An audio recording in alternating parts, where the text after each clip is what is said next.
Good morning, everybody.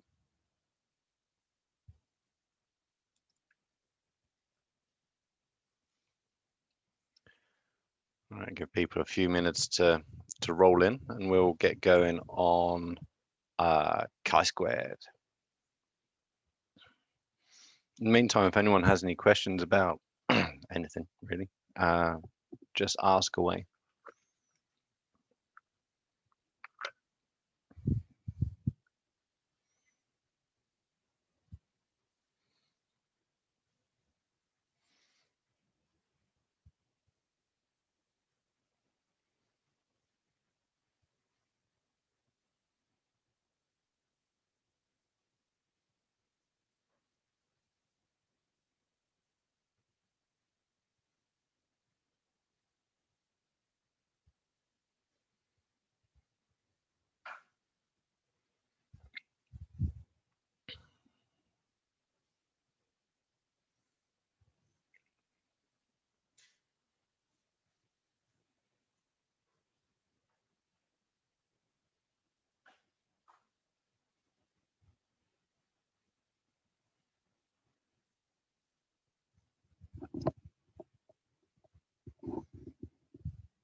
All right, so might as well get going.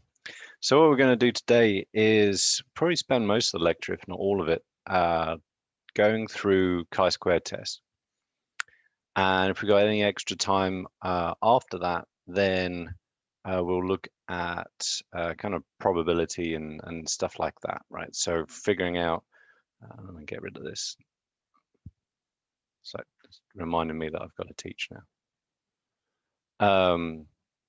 Yeah, if we have time, then we'll go over some of the kind of the addition and the multiplication rules for independent and exclusive events. So part of the reason why I want to go over chi-squared today, partly because it's a big question in the homework that's due tomorrow night. So I want to give you a chance to kind of become familiar with that. And also because it's going on right now in lab. So this is a good way to kind of tie those two together. Obviously, half of my lab isn't going to have this until next week, but then you get it ahead of time rather than after the fact. Doesn't kind of line up very well overall, unfortunately, with the homework, simply because we've had those two invited lectures. So that's just unfortunately the way that's worked out this semester. But I will be around all the rest of the day if you want to ask any questions about anything that's in the homework, right? So tomorrow kind of depends. I'm going to be pretty busy with a non-work project, which will be nice. But start that homework like as soon as you can if you haven't started already. Pardon me, because I may not be able to respond as quickly as you'd need if you ask me those questions, say tomorrow evening, for example. Or I might have my feet up on the couch watching a Star Wars film or something. Okay, so essentially what we're going to be doing, I'm going to turn this around best as I can. Hopefully my laptop doesn't fall off the couch.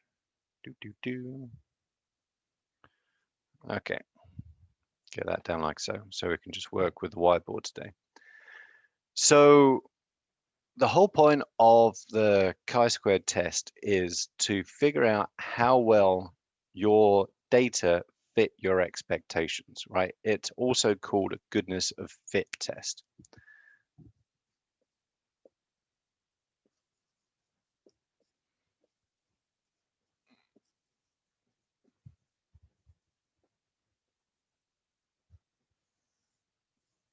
Right, because I can never quite see exactly all of the board, unfortunately.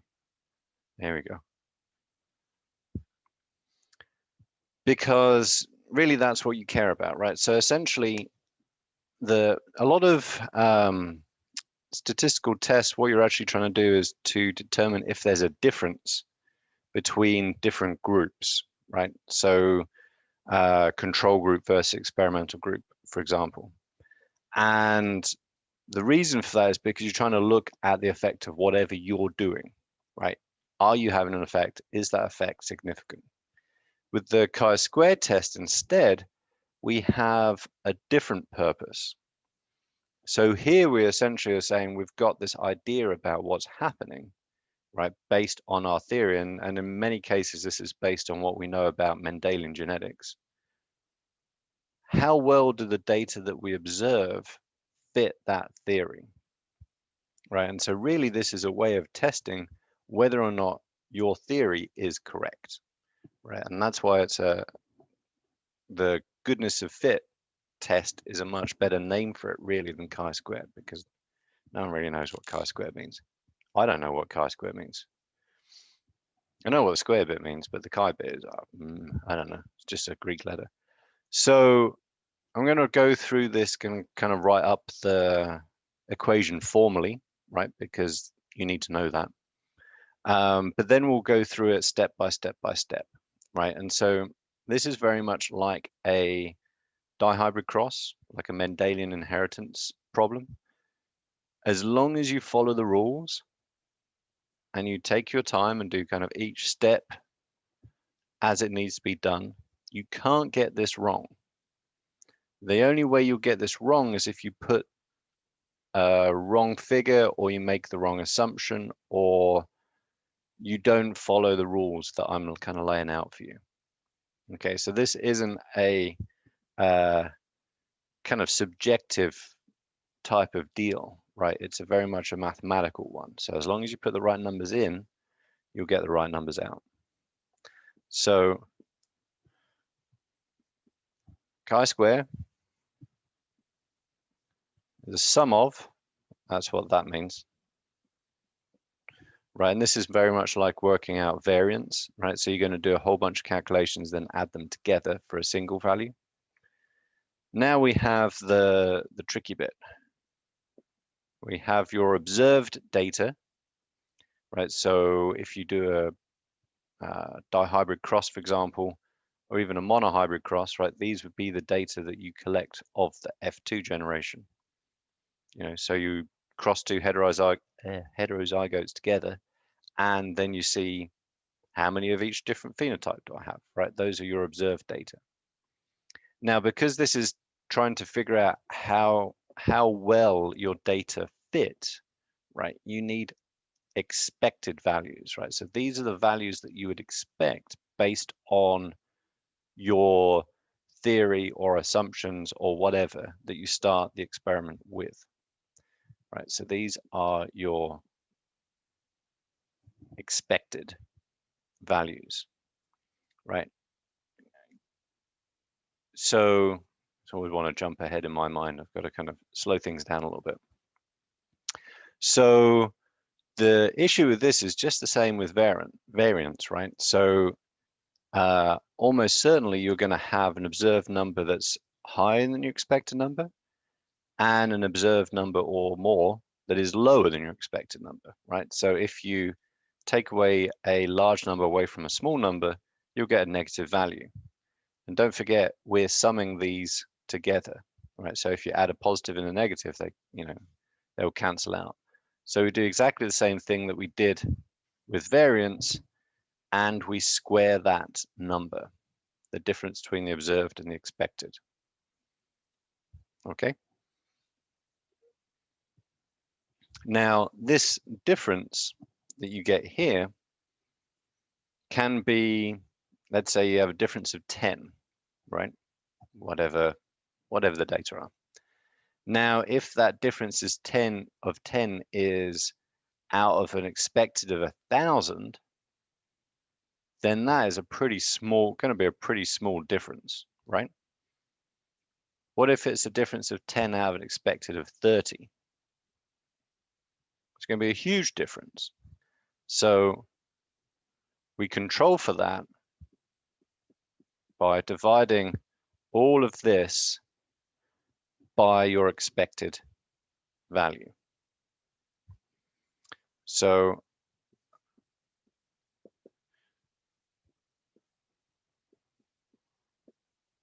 oops, if I can spell data.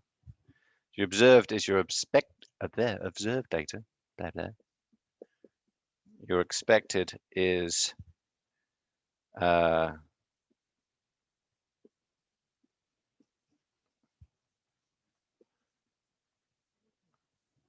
data you expect based on your assumptions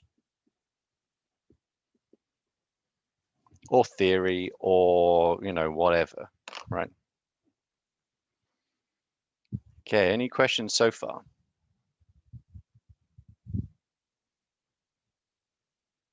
No? Cool. And I'm kind of fairly deliberately going through this in a in a bit of a plodding manner in a sense, right? Because I don't want you to get lost. The whole point, there we go, that I was making earlier is that you can't get this wrong if you follow the rules. Only works if you know what the rules are. So that's why I'm, oh, probably should have left that up there. Never mind. Now I always have like my, set of Matt's rules about doing stuff. And so the first thing you need to do is you need to count, well, obviously after you've got to count the stuff first, right? Whatever experiment that you're doing, you have to collect the data. But once you've done that, the first thing you need to do is calculate expected values, right? And so there's a very particular way. Hey, E, turn off the lights. There's a very particular way you need to do this.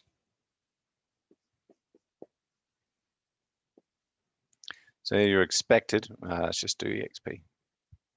Don't want to confuse you with my funky shorthand. Now, you need to add all of the data that you collected. Doesn't matter how many different categories of data you're collecting or how many different phenotypes you're scoring or whatever, right? You need to take those and add that all together.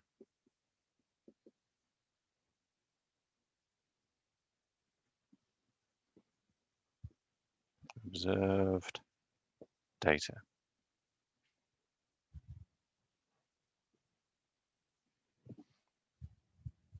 Right?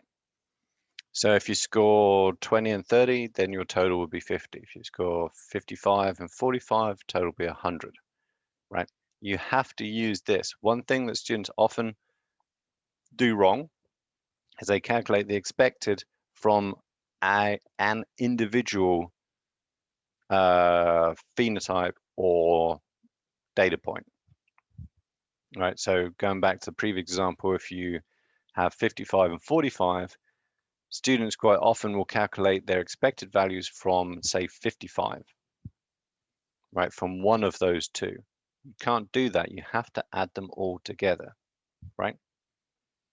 And then you times that by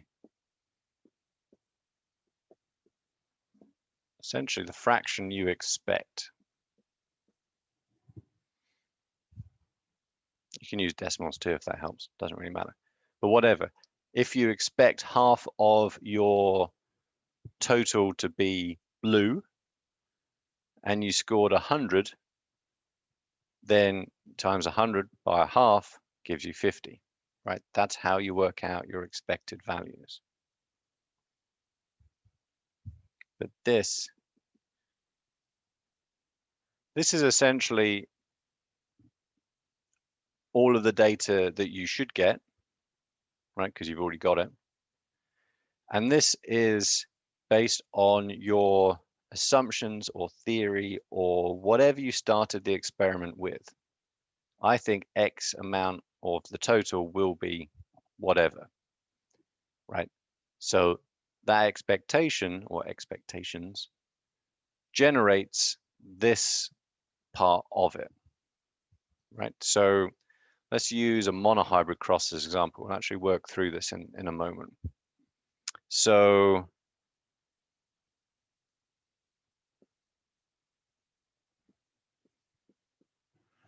a monohybrid, oops, oh, you can see that. It's really weird because this is all backwards to me. The monohybrid F2, what fractions would you expect for the dominant versus the recessive phenotype? Question to the class.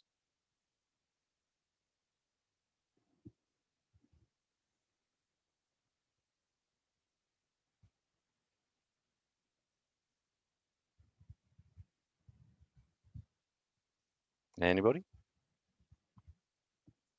What's the ratio that you get in a monohybrid F2 generation? Not quite. That's a test cross, Amber. Good try there.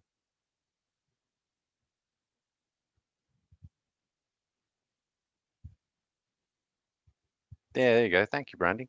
So you get a 3-to-1 ratio, right? That's your expected value. So you have a, let's say,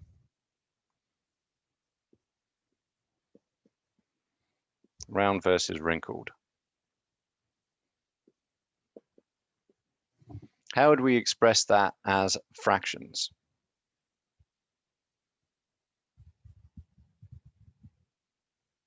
What fraction of the total would you expect your round seeds to be? Yeah, totally. Awesome. 3/4 and 1/4. Right? So let's say you actually did this experiment, right? And you're observed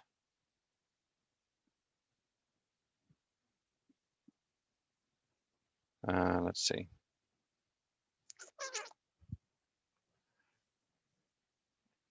I'm just trying to think where I can put this if I've got space. Instead, you got 776 round. That's supposed to be an O, not a D. And 224 wrinkled seeds. Took this very seriously. You scored 1,000. Oops, told you the result already. You scored a lot of seeds. Okay, so first thing you do is add these two together, right? That gets you, told you already, so I'm not going to ask you. 1,000. So if you want to work out your expected values for round and wrinkled down here, right? What would your expected values be for round seeds? Right, remember, total, and over here we have our kind of assumptions.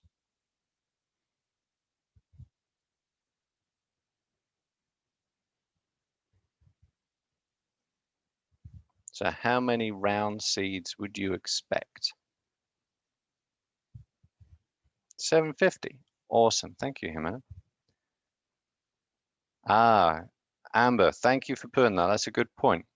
Okay, so remember, Amber, when I said that one of the mistakes is quite often to make, and I'm glad that, yeah, I'm glad you made it actually, right? Because it's a good way to reinforce, that point, is that you can't work with these numbers individually, right? No, don't apologize, not at all, right? This is how we learn, right?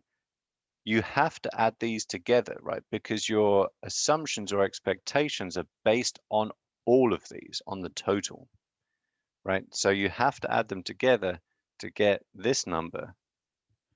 And really, this is a mistake, plenty of students make when they first do this. And almost certainly you're not going to make it again as a result, right? That's how we learn. But you have to work with the total, right? Otherwise, it's just not going to work properly. Okay, so that times 3/4, 750. What's the number for wrinkled? Yeah, 250. Awesome. Yeah, so Rogelio kind of showed a neat way to do it, which is you can just take away the expected for one from the total to get the other one. That's a good kind of shortcut for simple chi-square tests, right? So that works when you have two different categories, like a monohybrid cross. It's not going to work very well when you have more, right? So although that's a good shortcut, oftentimes it's actually better to work out individually, right? Simply because you don't want to make you don't want to slip up, right? So you were right, but it's better to work out from total times the fraction, right? Because we're going to be doing, no, not lucky, right? I mean, it was a well-founded kind of shortcut, but it's not one that you want to use when you're doing more complicated tests, right?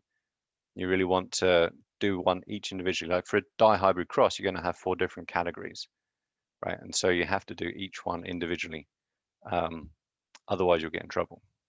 Okay, so I'm going to take a quick picture of this. Get my camera.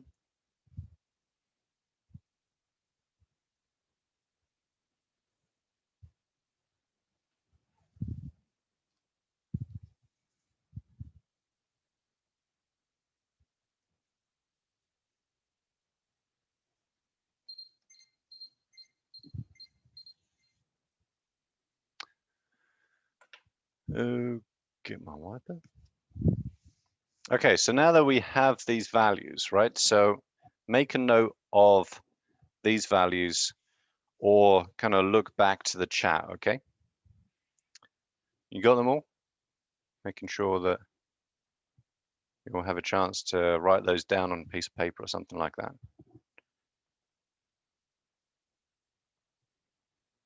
Awesome. Okay, so now if you remember, we are working with that formula, right? So we need to do chi-squared equals sum of observed minus expected squared over the expected, right? We have 2 of these to do, right? So we have the observed minus expected, blah, blah, blah, blah, blah, for the, hang on a second.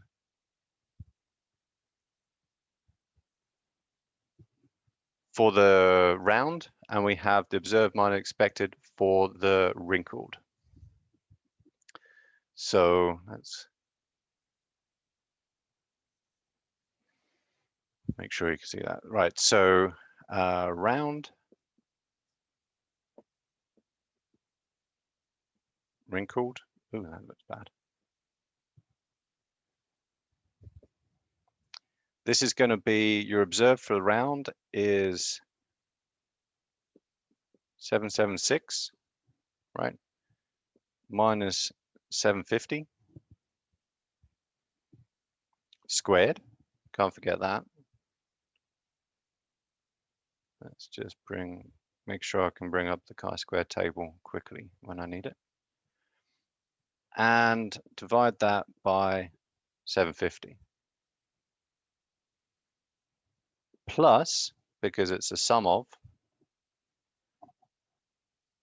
224, right? Remember, these are the numbers from the wrinkled, minus 250, which is a good example of why we have to square this, because this would be a negative number otherwise, right?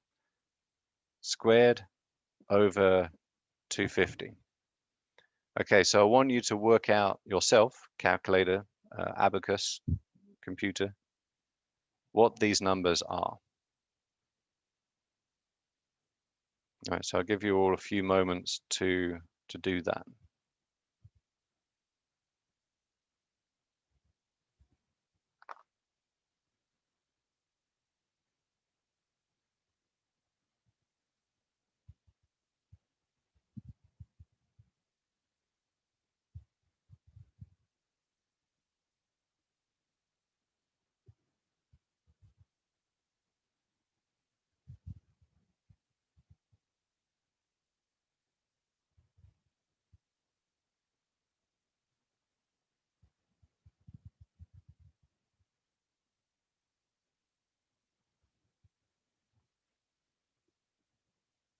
Okay, so we've got, what is that? 26 squared divided by 750, 0.9.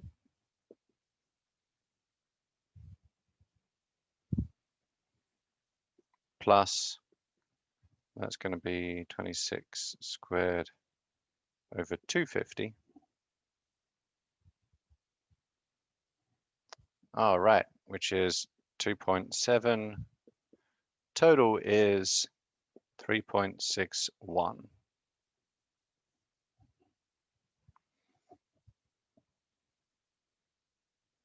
Okay. Did everybody get those numbers? I'd actually strongly recommend doing, and this is why we do it in the homework, we do it in the lab, we do it in class, practicing this, because if you don't, it's like muscle memory, right? The more you do this, the easier it is to do, right? This is why I can do this without like looking up stuff, because I've done this enough times that it's not very hard, right? The more times you do this, the quicker and easier it will be, and the less likely it will be you'll make a mistake. Okay, so practice this stuff. Okay, so this is our chi-square value, right? I'm just going to take a picture of that. These will all get uploaded to Blackboard after class. Probably kind of late today because I've got a crazy day. Full of meetings and stuff, but they will be up ideally like this afternoon. Okay, so that's only one. Oh, there it is. Okay, oh, we actually got them on the chat. We'll use that. Okay, so for our chi-squared, we need three things.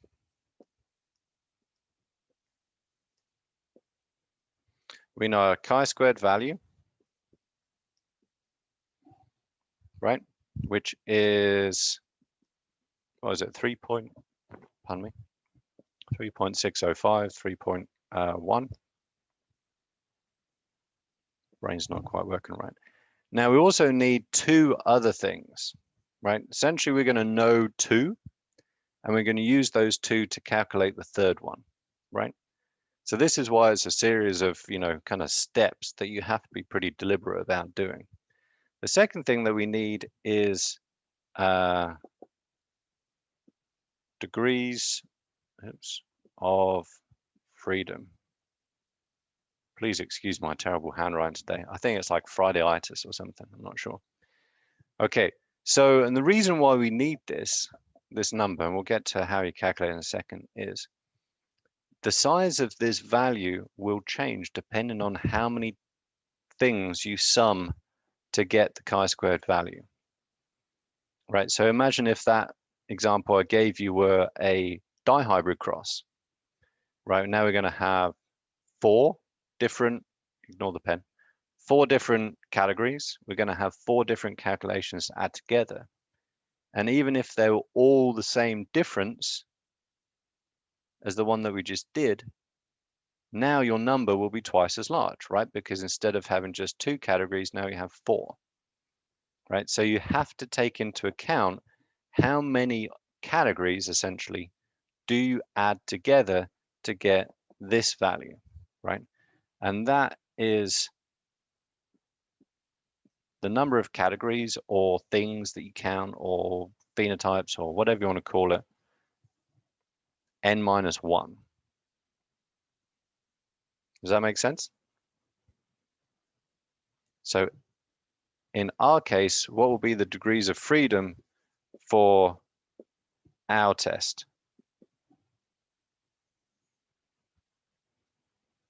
Probably the easiest calculation I'm ever going to give you. Yeah, totally. Awesome. Anything that I can do with the fingers on my hand, I'm usually pretty happy with. Okay, so we have these two values, right? We don't have our third one, because the third one that we want is our p-value. Right, and I'll get to what p-value means in just a moment, but first I'll show you how to calculate it. Okay, so let's share screen. Ding, ding, ding.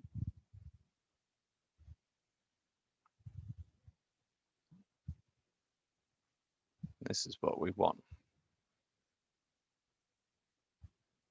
Okay, so hopefully you can all see this quite nicely. Let's bring up the chat.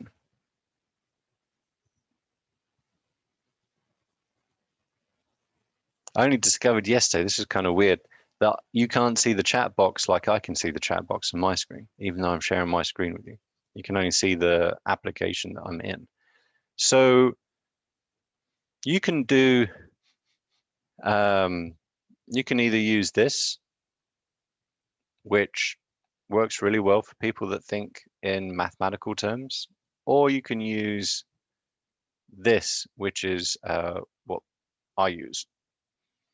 And so essentially what we have are three things, right? We have our p-value, which is up here. We have our, where is that? Here we go. Degrees of freedom down here. And all of these in the middle are our chi-squared values. Okay. So remember I said we're going to use our chi-squared value and our degrees of freedom to calculate the third thing. Okay, that's this bit up here. This is the p-value. Right, the p-value is between 1 and 0, essentially. So 1 is kind of over here, 0 is, over there. And what we care about is this column here, right? This p-value of 0.05 is basically saying that you have probability of 1 in 20 or 5% that you got this difference by chance, right? That's essentially what this number means. And we'll get back to that in a second. So what we're looking to see is our chi-squared number larger than the number in this column? So it's going to be over here, or smaller, and it's going to be over here, right? Everybody following along? Make sense?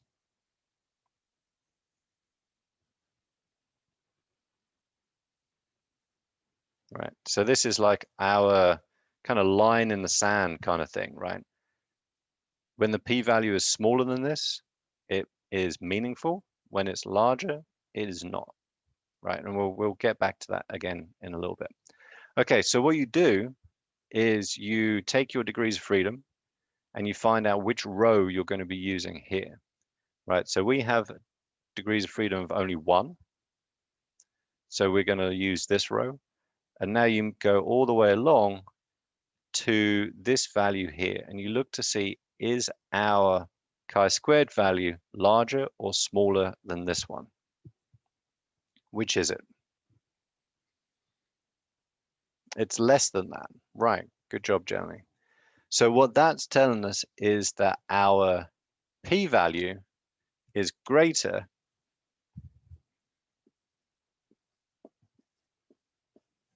than 0.05, right? And so what that means is that the difference is not significant, and I'm just shortening that because I can't fit it on there. So our assumptions, I better write that in full, don't want to get in trouble, are correct. Just managed to fit that down there.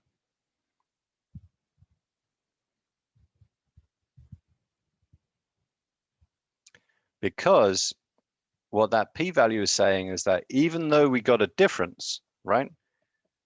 Our kind of differences all added together is actually a reasonably large number. But that difference is still small enough that it could have occurred by chance. Just whatever, picked more of the plants that had round peas on them than had wrinkle peas, for example. Just, some kind of uninteresting noise in the experiment. Okay, anybody got any questions? I'm going to take this.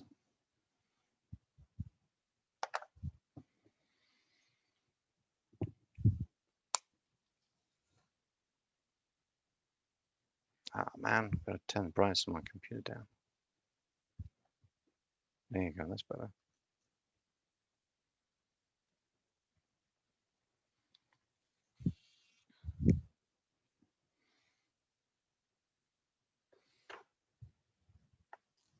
Okay, so this bit down here is probably something that's kind of sticking in your craw a little bit, right? Why is a smaller number more interesting than a bigger number, right? For example, what does this number actually mean? And this is actually kind of one of the most important numbers in biology, right? Because whenever you talk about your work, and I do this all the time, right? Paper that I'm trying to write right now has a whole bunch of this. I don't use chi-squared test because I'm not doing that kind of experiment, but I do use other tests. And it's all about the p-values because that's what people care about, right? So what is a p-value? And so this is really the probability that the difference you see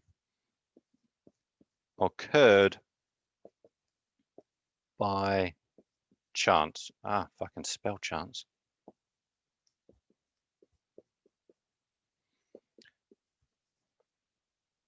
And if I can spell random. I don't know what's going on with my writing today. It must be like part of my brain's thinking about something else. Maybe the weekend, right? So it's the probability that the difference you see, sorry, occurred by chance. Did I? Probability. Yeah, I think I spelled that right. I think so. Might be other things I didn't spell right, but that one I'm pretty sure I did. Anyway, it's basically random noise, right? So if you had a p-value of 0.5, right? So if your p-value was over here,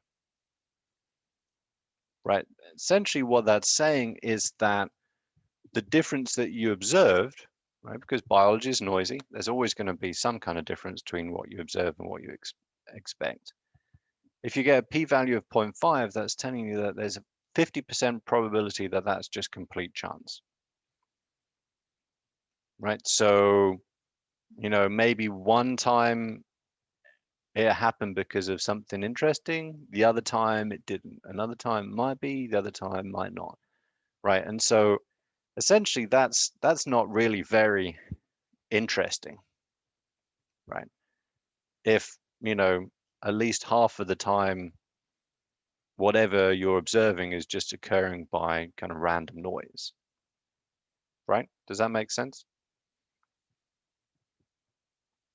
Now, if you look over on this end of the scale, right, p-value of 0.001, right, much, much smaller number, right? You can get smaller numbers than this, but this is a pretty small number, right? That's basically telling you that you have in essentially a 0.1% probability or 1 in 1,000 probability that what the difference you saw occurred just by chance. Now, I'm not much of a gambling man. In fact, I don't gamble at all. I like my money in my pocket more than someone else's.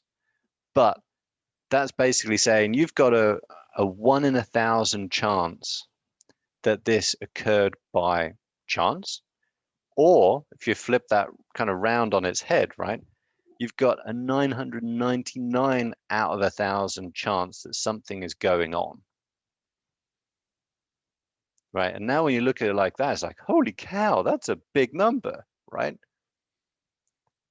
Whereas here, it's a 1 in 2 chance, right? Here, it's a 999 in 1,000 chance, right, that something is going on. And so if you see a p-value that small, that's telling you that there's something really, really, really definitely going on that either is because of something you're doing, right? If you're doing an experiment with like, a control and a experimental, or in the case of a t-test, if you have a p-value this small, that's telling you you have a huge difference between your expected and your observed data, which tells you that you're essentially, let's turn this around so you can, don't know why you need to see me. You know what I look like, right? I'm gonna get some animation perhaps. Ugh.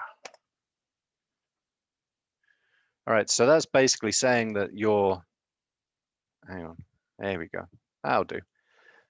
That, where am I train of thought?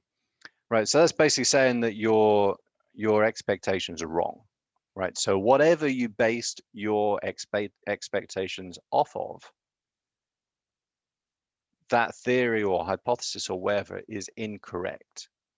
Because when you use that to test to see how good your observed data fit your expectations, basically they don't, right? And so if they don't, it's because something else is going on, and that something being an incorrect assumption. Yeah, come on. So you're saying that if there's a smaller chance of it not being like that, it's not as like trustable? I figured it would be the opposite. So I'm sorry, I don't know who asked that. Was that Jelani? It's Amber. Oh, I'm sorry, Amber. Um, I'm good at faces, terrible at voices. Um, so it's a tricky thing to get, right? P-values, because it kind of works in the opposite way around to what you would expect, Yeah, right? it's counterintuitive because Hmm. if there's a 0.01% chance that I'm not going to get what I want, wouldn't that be good? Because those odds are very small. Right. So that's a really, really good question and a good point to make, because what the p-value tells you depends on what test you're using. It depends on what question you're asking, right? And so in the case of a t-test, right? And this is where t-tests differ very, very greatly from other kinds of statistical tests, like not t-test, sorry, chi-square test. What am I thinking of? This is where chi-square tests differ very greatly from, say, t-tests or exact tests or whatever, right? So on our chi-square test, what we're saying is, what we're hoping, right, at the beginning, is that our theory is so good that when we look at reality, like when we actually collect those data, they're going to very closely match our theory, right? And so, for example, when you do a monohybrid cross, you know that if you cross two heterozygotes together, then you should get a 3-to-1 ratio in the offspring, right? Because it's just, kind of simple probability, right? The different alleles uh, segregating randomly, right? So you should get a 3-to-1 ratio. And so when you do that experiment, you're expecting that your observed data will very closely match your expected data. Pardon me. Right. And so uh, there will be differences, right? This is kind of where statistics comes in. There's always a difference, right? You would never get exactly 750 round peas and 250 wrinkled peas. Kind of doesn't really matter how many times you do this experiment. The odds of getting exactly that are very, very small, right? So you want to know, okay, I've got a difference. Is that difference something that I need to worry about, right? Or is that difference simply occurring by random chance? Does that make sense? Yes, it does. Okay. So in this case, when you use the chi-squared test to calculate this, what your p-value is telling you is, did you get that difference by random chance? right? And if you did get the difference by random chance, then that's great, right? That's what you want. You know, you want to have a non-significant p-value, right? Because if you do get a difference, and you almost certainly will get a difference, then that difference you hope is by just random chance. Does that make sense? Yes, I was looking at random chance as a negative thing, not a positive thing. Well, again, it depends, right? So in this case, essentially what a significant p-value is telling you is that your assumptions are wrong, right? Because there's too big of a difference to be explained just by random chance. And given that you provide the expected values, if those don't match your observed values, then your expected values are wrong, right? So something's changing what's going on that you're not accounting for. It's completely the opposite for other kinds of tests, right? So for example, say, good current example, you gave a cohort COVID vaccine, and you gave another cohort placebo, right? Or you know, just water or something, right? Now what you're going to be asking the question is, if there is a difference between those two, is it by random chance? So if you get, say, in one cohort you get 25 people infected, in another cohort you get 22, right? Is that difference meaningful, right? And so your statistical test that you're using then is trying to see whether or not that difference occurred just randomly, or if it's interesting, right? And so if you get a non-significant p-value, so above 0.05, that's basically saying what you did, giving someone the vaccine, had no effect on their probability of getting the disease, right? Now, if you did the same thing again and you got, you know, in the vaccinated group, 24 people got the disease. In your unvaccinated group, 500 people got the disease, right? Now, that's a really large difference, but you still need to ask the question, did I get that difference just by random chance, right? Because that really matters, right? And so you do the same, you know, whatever the test they would use to ask that question. And if you got a p-value of less than 0.05, that's saying, no, this difference is not by random chance alone. Something else caused this difference, right?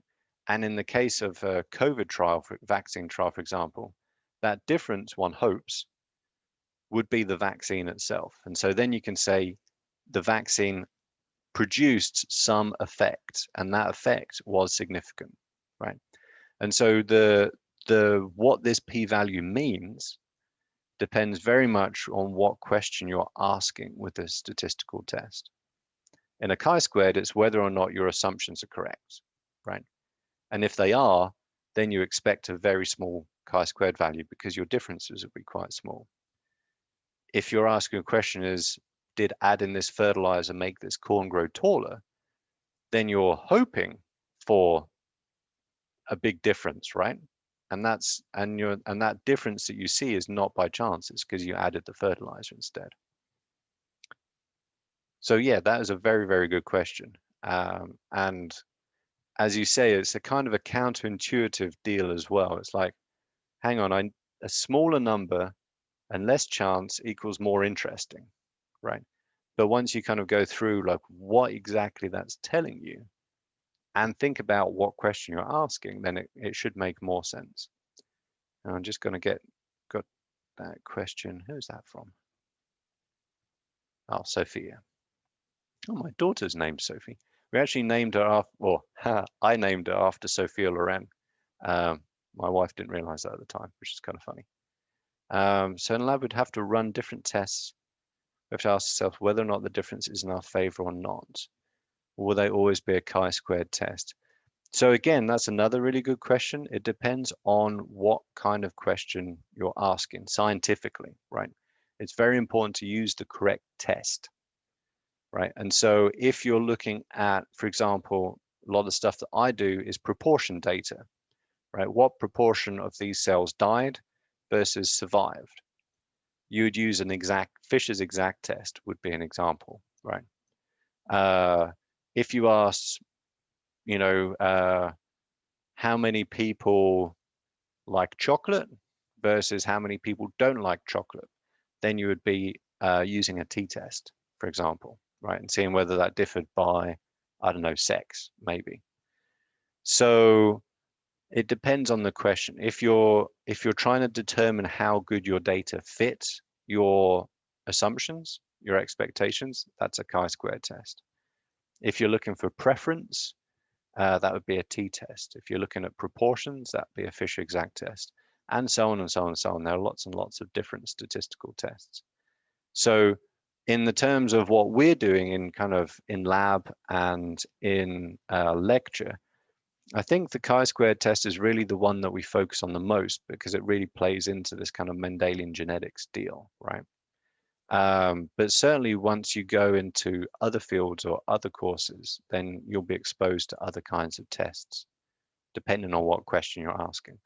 Sorry, I can't be kind of more precise than that because it's a kind of an essentially an open-ended question that it's difficult to answer without knowing exactly what the question is, if you see what I mean, scientifically at least. Did that help, Sophia? Yeah. So actually, that's one of the things about statistics. It's very, very important to know what question you're asking so you can use the right test to see whether or not you found something interesting or not. Because it's very easy to use some random statistical test and get a significant p-value, right? And you go, yay, got a significant p-value, right? But if you weren't asking the question the right way, then that's meaningless, right? You have to be very deliberate about how you ask these questions. Okay, so hopefully that was something that helped with the homework. The homework, I think the question is a dihybrid cross, which unfortunately we didn't get time to do. If people have a lot of problems doing the homework, then I'll actually, you know what? I might just delay until, when do we have? Yeah, the homework is supposed to help you, right? It's not supposed to be punitive. You know, I think I might change the homework to Tuesday next week, just so that we've got time to go through the probabilities stuff and do another dihybrid chi-squared test. Is that a good idea? I'm guessing no one's going to object. Right. I think that would be fair, right? Because we haven't actually had time to cover all this stuff. So you're not going to get the most benefit from it. So as soon as I get off of this, I'm going to change the homework and I'll send an announcement out as well. So that will be due on Tuesday. Amber, if you wish, I'll go through it. And if you had any problems, I'm happy to open it up again because of this. I don't think you should be disadvantaged at all by that kind of late in the day change. But I'll go through it anyway. It's not going to be immediately because I've got something.